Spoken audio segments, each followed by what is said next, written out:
your name? My name is Alexis. Alexis, please leave my lecture room. I don't want to see you at one of my lectures ever again. I don't understand. I am not going to ask a second time. Thank you.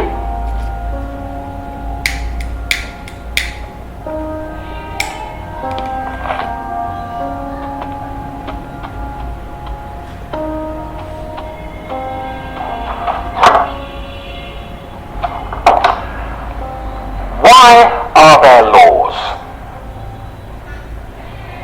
What are laws for? Anyone? Social order? To protect the person's personal rights. So that you can rely on the government? Justice? Thank you. Tell me, was I unfair to your classmate just now?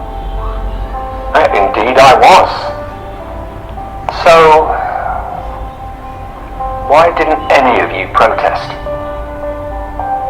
Why didn't any of you try and stop me? Why didn't you want to prevent this injustice? You see, what you have just learnt, you wouldn't have understood in 1,000 hours of lectures unless you lived it.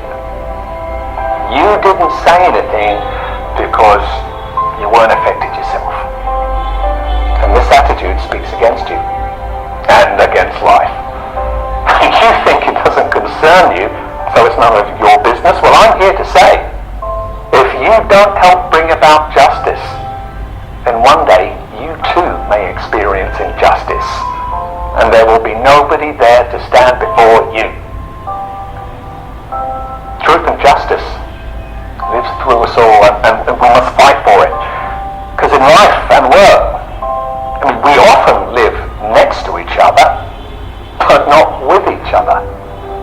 We console ourselves that the problems of others are nothing to do with us, none of our business.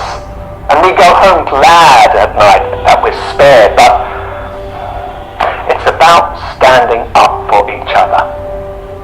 Every day an injustice happens in business, sports, or on the tram.